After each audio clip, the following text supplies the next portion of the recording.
The entire globe, even as it trembles in passion with the birth of new nations and shrinks in the hand of a dispassionate science, is today the site of a momentous conflict.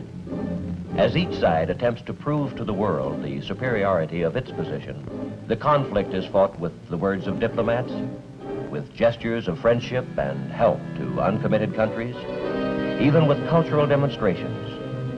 It is fought indeed on every level of man's experience, for the stakes are high. As one of the adversaries in the conflict, we see a challenge as great as any in our historic past. A challenge not, we hope, to be met and joined in battle, but to be faced and fought in the hearts and hopes of men. It is the challenge of ideas.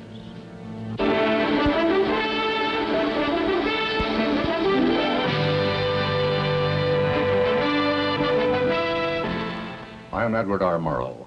For a little while, I would like to review with you the great conflict of our times, one which demands and must get the attention and the involvement of each one of us. This conflict is the reason why most of you are in uniform, and some of you will be going overseas, servicemen, families of servicemen, and civilians working for the Department of Defense. Because of this conflict, many of you are already abroad, more than 1 million Americans in 91 foreign countries. First and foremost, of course, Americans are overseas to help preserve the peace. By maintaining an alert readiness to meet the threat of aggression, America's armed forces, in concert with those of its allies, are serving as a deterrent to war. Some of you may wonder how directly involved in the contest you are, or will be. Perhaps your active duty is behind you, or soon will be, and with it, you may believe your involvement in the contest ends. But the truth is that involvement in this conflict is far-ranging indeed. It touches not only members of the armed forces and their families, but everyone who supports the mission of the armed forces, every defense worker, every taxpayer who foots the bill, who in fact is not involved. And the conflict itself, how can it be defined? Well, let's look at it this way. The communist bloc would like to see the entire world under communist domination. Over the years, as the strength and determination of the free world has gradually convinced communist leaders that aggressive war would be a reckless and costly gamble, they have begun to talk more and more about their ability to win from us in the arena of ideas. This, of course, is fine with us, for we are a people with a traditionally great faith in our ideas, the ideas that have moved mountains and created wealth and shaped us as free men. And we are confident that history can do no other than award us the victory in any contest in which ideas are the weapons. But I would like to say this: confidence by itself without effort does not win contests. Victory in this conflict depends on much, much more than confidence. It is a contest unlike any we have ever faced in our history as a nation. It is total competition with an antagonist who is putting into it everything within his capability. It is not a conflict between peoples, but between basic values and systems of government, between the principles of life each believes in. When we talk of these conflicting values, we are obliged to speak of that special quality which we call, for want of a better phrase, individual liberty. And when we talk of this liberty in America, we talk with many voices, for we are a diverse nation, and there are perhaps as many concepts of what America is as there are people among us. But although we look at America through different eyes, there are many insights into the essence of our moving and growing nation that we share.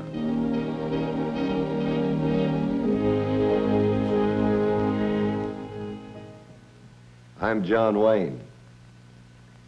Is there any better or equal hope in the world, Lincoln asked, than the ultimate justice of the people? We Americans believe there is not. The stonework of our national life is made of this belief. We believe in many things, but this belief that man is a responsible being bears out our own unique stamp as a nation. As a people, we are active and often noisy. We are industrious, oftentimes to the bafflement of ourselves and our friends. We relax as hard as we work.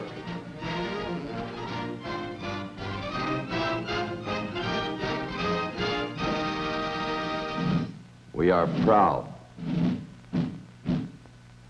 We are sentimental. Beauty is of national concern to us. For some of us, its pursuit is a deadly serious pastime. The rest of us simply enjoy the results.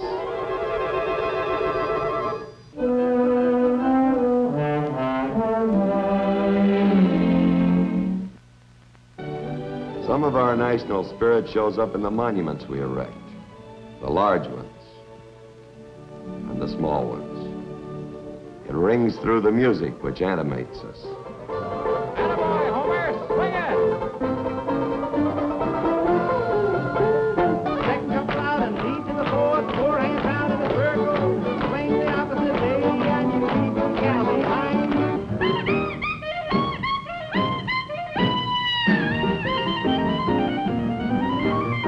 Jerry dodged that bullet and he stomped the deck. Stomped my balls till I wanted to scream. Should have killed him 'cause he's so down mean. We're gonna rock around the clock tonight. Rock, rock, rock to broad daylight. We're gonna rock around the clock tonight. My eyes have seen the glory of the coming of the Lord. He is traveling out the village where the grapes of wrath are stored. He hath loosed the fateful lightning of his terrible swift sword. His truth is marching on. We have, on occasion, some difference of feeling. At other times, we are united. We are all these things and many more, but above everything else, we are free. We believe in the ultimate justice which we as free men can create. Our heritage of freedom is our most priceless possession. Men before us have died to keep it alive, and men in our times have done the same. But although men have died to preserve it, it may die again. The glory of this heritage is the vision of life that it has given us. A life of dignity and nobility of spirit, such as men have never before been enriched by in the long march through the history they have recorded.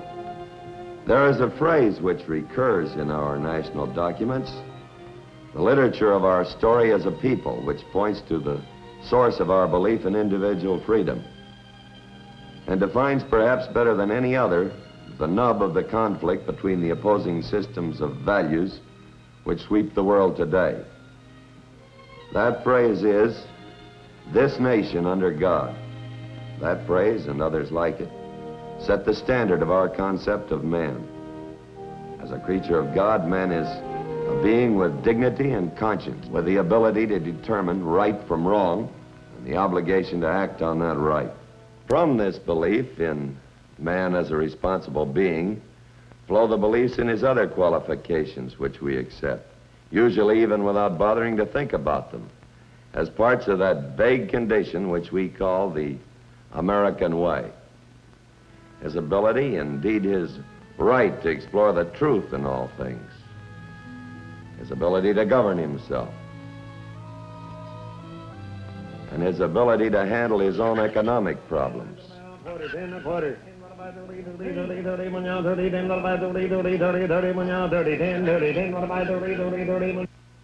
The opposing point of view in this conflict rests on a fundamentally different vision of man. As a creature, not of God, but of the state. In this system, the value of individual man diminishes sharply, and the state is all important. The state will run his life for him, his political life, his business life, his social life. What we oppose fundamentally is the aggressive nature of the communist state, its unceasing effort to expand wherever it can, to grow bigger, to take over, to supplant. This deadly impulse toward aggression we oppose as a continual threat to peace. These are the contrasting points of view between the major antagonists in the conflict which has become known over the last decade as the Cold War. For an appraisal of this continuing and protracted conflict, we can go to a reporter who has watched the growing conflict with the perception of a trained military observer. I am Hanson Baldwin. I have here the policy statements of each of our services on the contest we're engaged in with the communists.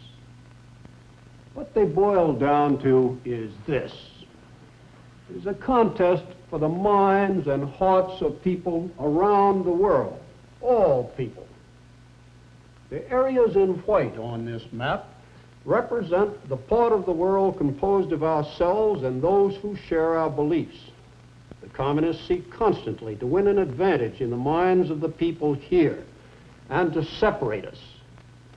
The black portion of the map is the communist-dominated part of the world controlled by the Soviet Union and the Chinese Communist regime. And of tremendous importance is that part of the world which is attached to neither camp, the uncommitted nations of the world, represented in gray on the map. For the most part, these nations are absorbed with their own problems. Either they are newly independent after years of domination by a foreign power, or they are still seeking independence. A strong tide of nationalism sweeps over this part of the world, and with it, a mistrust of anything they feel is associated with the old ways of colonialism. They are not committed to either side in the conflict. Our own policy toward them has been one strictly of watchful, non-intrusive friendship, giving help when help is asked for, but otherwise keeping hands off their internal affairs. The communists have been more direct. Their local party members have not hesitated to exploit to their own advantage the passions that smolder in these new states and to identify themselves in the minds of the people there whenever possible with anti-colonialism and us with its opposite. It is part of their worldwide technique. How do our military services adapt themselves to this conflict in which perhaps no gun may be fired? By recognizing that the activities and performances of all their members in every foreign country in which they are stationed will either add to or detract from the goodwill our nation needs in this contest for the respect of the peoples of the world. The President of the United States has called developments of good relationships between United States citizens abroad and members of their host countries basic to the full attainment of our foreign policy objectives. And the services have responded by promoting such good relationships as part of their overall policy.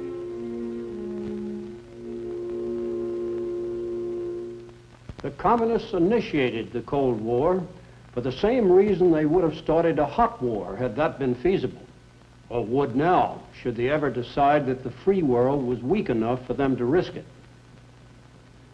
Whatever the degree of tension they create, it is a substitute for hot war, another means of achieving their end. And their end, of course, is world conquest, short of war if possible. World conquest by actions short of war. Actions that are political, economic, and ideological. How do the communists apply these three methods? First, we will consider the political method and the techniques the communists use when they attempt to acquire their objectives in this way. We would do well to consider the success the communists have had by using the political method alone. As you will see from the black area on this map, they have expanded between 1940 and 1954, took over 15 countries, totaling 714 million people. Since 1954, there have been major internal disruptions in 9 additional countries outside the Iron Curtain. Now, how do they go about applying this political method? The communist coup in Czechoslovakia in 1948 provides us with a blueprint of the ideal formula for political conquest, which includes taking over a country without outside intervention. Destruction of its parliamentary form of government. Murder of its democratic leaders when necessary. Rigged elections with only the communist candidates on the ballot. Once the penetration is complete, all this is backed by the naked force of military occupation. By such devices, the Soviet Union turned its neighboring states into satellites, political and economic puppets. In China, political action was cruder, but no less effective. Here, it was political action by conquest.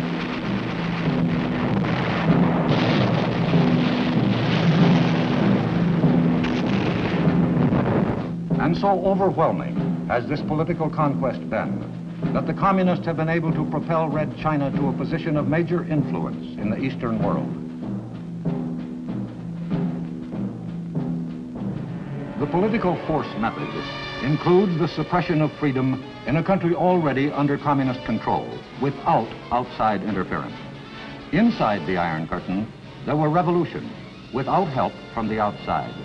In East Germany in 1953, Poland in 1956, Hungary in the same year, and Tibet in 1959, all of them brutally suppressed. And finally, there is the International Communist Party, dedicated to the subversion and overthrow of every still free government.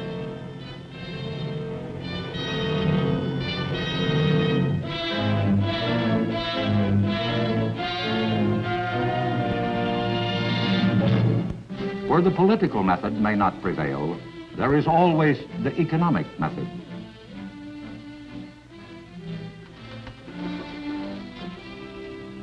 I'm Frank McGee.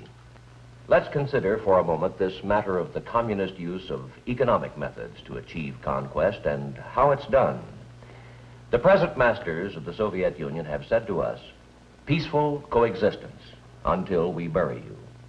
They propose to officiate at our interment by catching up with us industrially and then surpassing us. They're working hard at it. Today, the 200 million inhabitants of the Soviet state bend their backs and their talents to the Kremlin's will. And Sputnik and Sputnik's successors have proved conclusively enough the USSR's proficiency in the area of technical ability.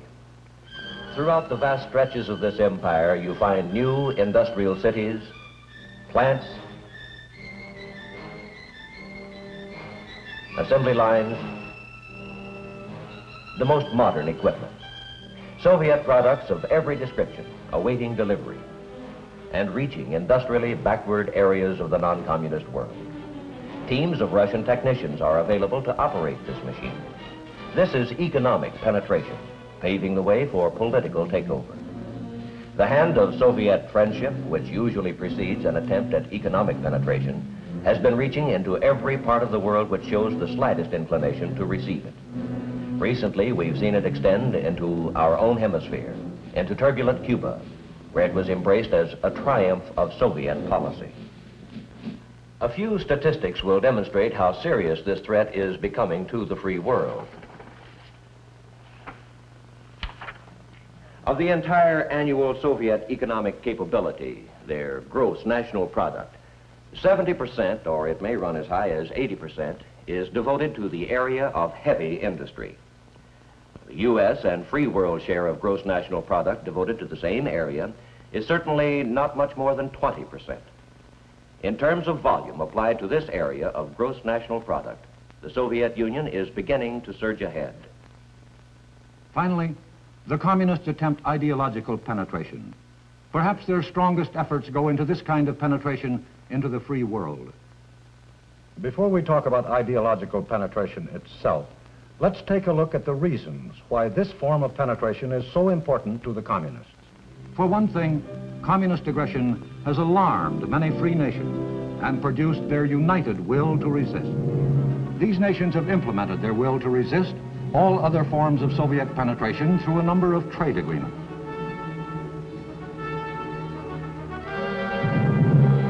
The United States and other industrially strong nations of the free world are actively promoting better living conditions all over the world. This has the effect not only of helping these countries to improve their industrial and economic position, but also of providing a defense against communist intrigue, which flourishes in depressed economic areas. The military potential of the free world has been revived by such mutual defense pacts as the North Atlantic Treaty Organization in Europe, the Southeast Asia Treaty Organization to counter aggression in this part of the world, the ANZUS Treaty, and the Rio Treaty to provide hemisphere defense. All over the world, our allies are now setting up their own defense bases with the technical know-how to operate them. This kind of military help by us is not by any means a one-sided operation. The nations involved contribute as heavily as they can. No less valuable are the morale and friendly relations being generated between servicemen of all the participating countries in joint training programs, demonstrating their respective skills to each other. They crossed the language barrier to comradeship. This banding together by nations with a common purpose has produced strength not only in the military and economic field, but in the realm of moral and spiritual values as well. At a meeting of the NATO Atlantic Congress in 1959, a statement was adopted which called attention to the moral unity binding the member nations. This document recognizes respect for human dignity as the inalienable basis of civilization. Among the fundamental rights of man specifically named are respect for the sanctity of human life,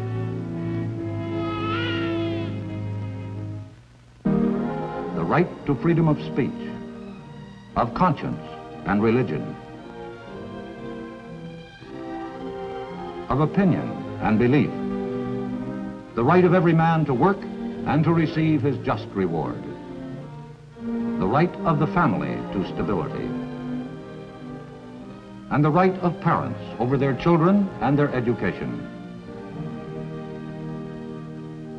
In all these ways, economically, militarily, morally, the world outside the communist orbit slowly draws itself together.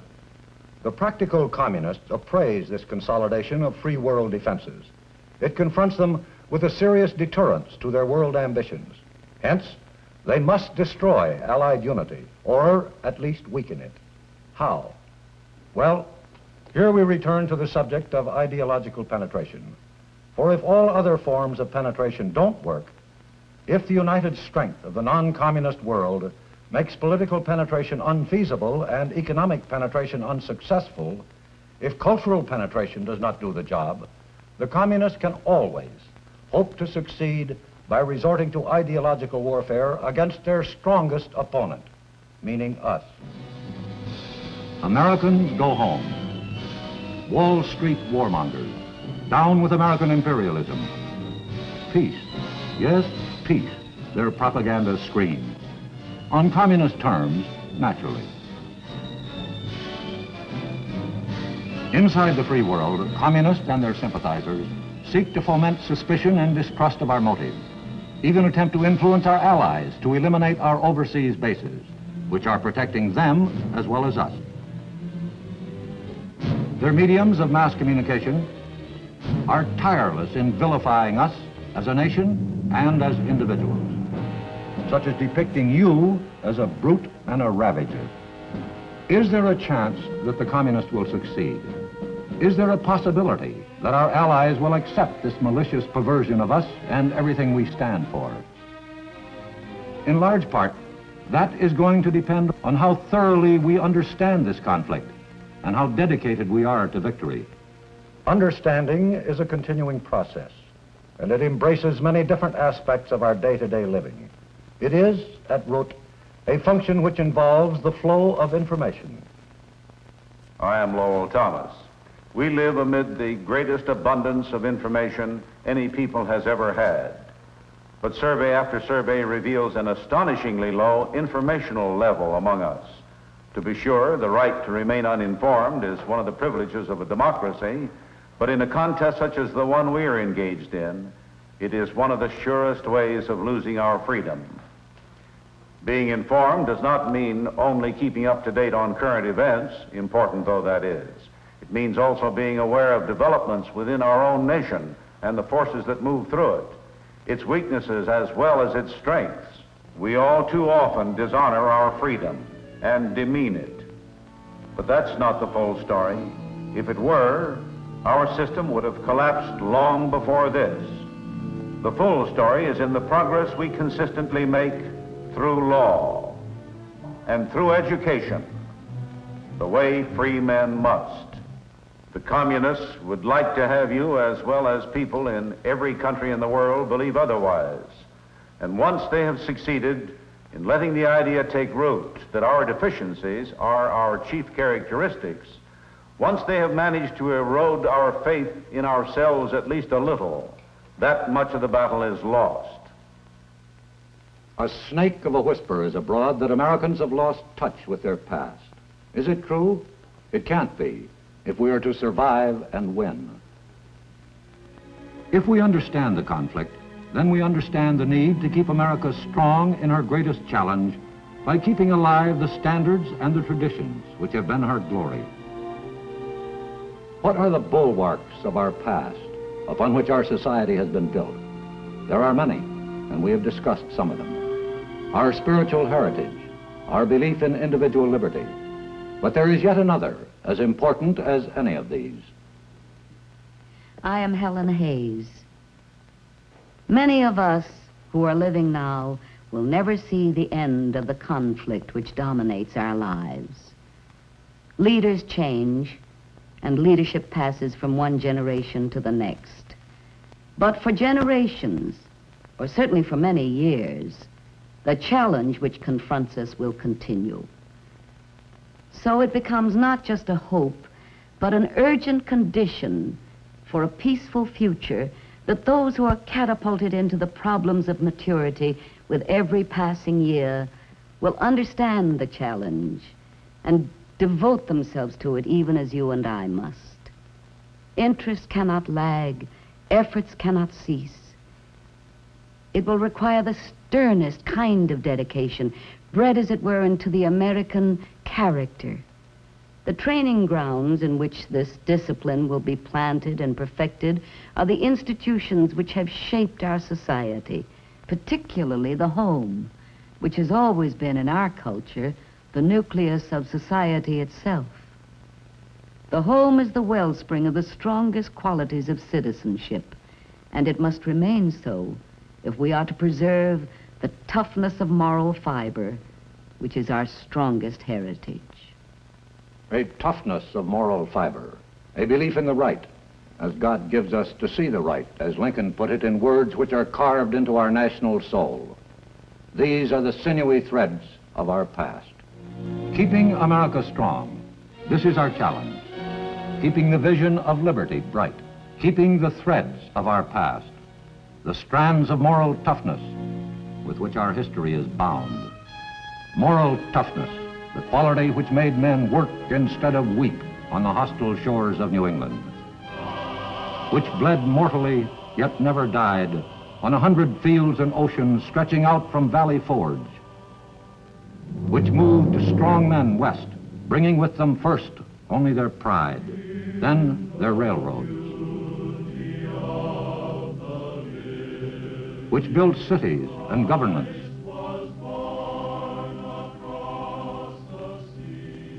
and created wealth, and above all, made freedom the birthright of every man. That quality must still live within us, for without it, we are surely lost. And it will live, so long as we keep faith in our future and faith in our past. This is the challenge, as compelling, as severe, as crucial as Americans in any age have ever faced.